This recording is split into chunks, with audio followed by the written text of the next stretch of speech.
we don't expand our imagination. Justification for being what you are.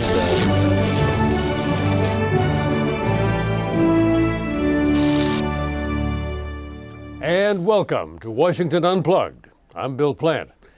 Congressional Democrats who voted or who will vote for the health care bill are facing some really tough re-election prospects.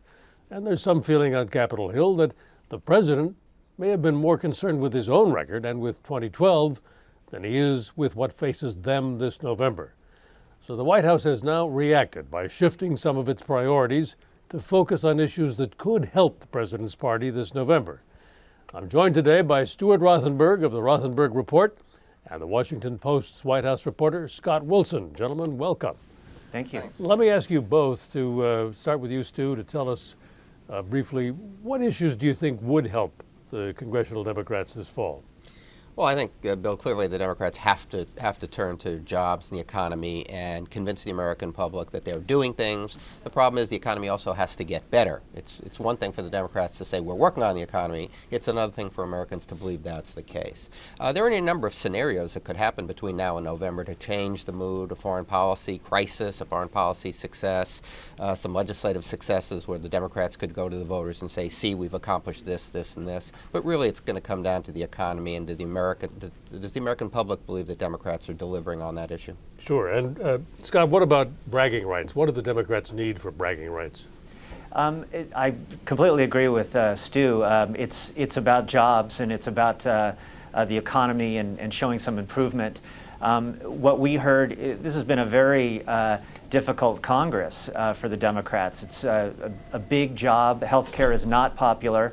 I had a senior advisor tell me the other day that last fall he said in a meeting somewhat sarcastically, what would happen if we actually proposed something popular? And it looks like that's what they're going to start pursuing from here on out. We saw President Obama meet last week with immigration reform advocates and key senators on climate change legislation, two more difficult wedge issues for Democrats. But then we heard Robert Gibbs tell us that he will be pursuing, after health care, financial regulatory reform and ways to mitigate the Supreme Court's decision in the Citizens United case, which allows corporations to give on behalf of candidates. Those could be popular issues, don't you think, Stu? What, particularly the Supreme Court case, don't you think that could help Democrats? Well, yeah, that's the kind of issue that Democrats can structure in a way so it looks as though they're taking on big corporate America and wealthy people who are going to manipulate the system. But I think kitchen table issues are going to be so important in the fall that they may be able to win, quote unquote, win a fight or two. But on these big pieces of legislation, immigration, climate change, cap and trade, I mean, these things have no chance in the near future after the bloodbath on health care reform. So, Scott, how do you see the kitchen table vote? I mean, can Democrats reach out to these people at all, do you think? Well, as Stu said, it will be the key. And Gibbs, after those two, noted that they'll be pursuing some quote-unquote legislative activities around jobs creation. These will be fairly modest in comparison to the stimulus legislation of last year, for example. But that will be the way that they try tangibly to reach out, spend some money, create some jobs, and then adopt this kind of populist tone that they can use the Citizens United case around. We're on your side. We're against Wall Street. We're trying to build a stable economy, a Main Street economy. I think that'll be some of the things we hear this fall. Stu, I know you've met with many of the Democrats who are running this fall. What's your sense of what they're going to focus their campaigns on? Well, actually, a lot of the Democrats are going to talk about these big picture items that we've already talked about, the jobs, health care, the economy. They're going to want to talk about that. They also understand, though, that the environment's going to be difficult. The broader national environment, voters are going to still want change. The Democrats are trying to portray themselves as candidates for change. These are Democrats who are running against Republicans or in open seats. And often they look at their resumes. I just talked to a woman, Suzanne Delbene, who's running in Washington aid against Congressman Reichert. She's a Democrat. She's worked for Microsoft and other businesses. She's presenting herself as a businesswoman who knows how to create jobs. She's never held office. She's a non-politician. politician. So the Democrats who have this kind of resume are trying to use that as a strength. I think many Democrats understand that the best way for them to run campaigns is to run against their Republican opponent. Try not to make this a national race.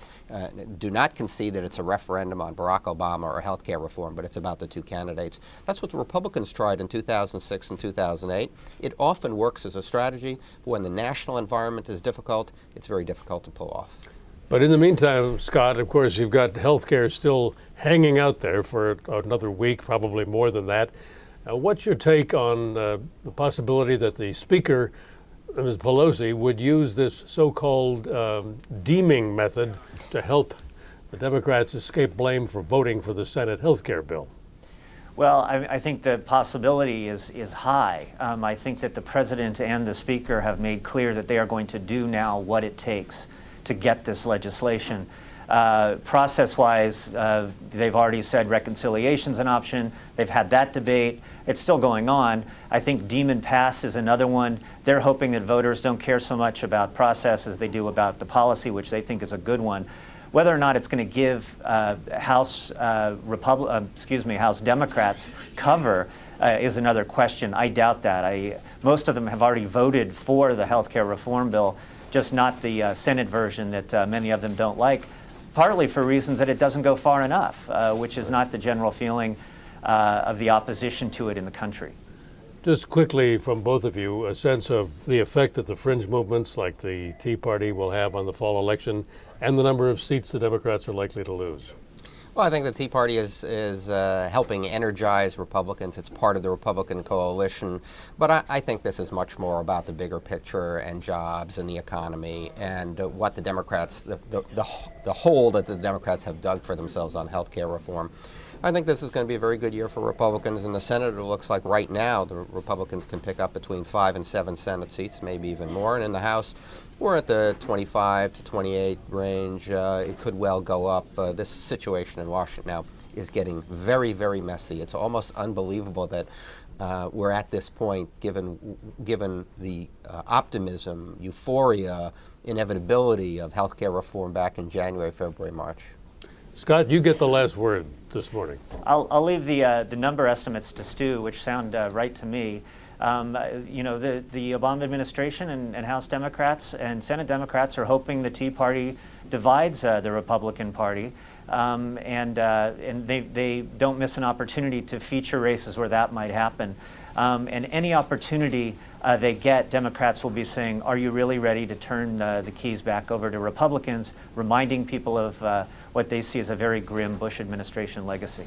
All right, thank you. That's where we'll leave it today. Thanks to Scott Wilson and Stu Rothenberg, and thank you for watching Washington Unplugged. I'm Bill Plante. Have a great day. If we don't expand our imagination, Justification for being what you are.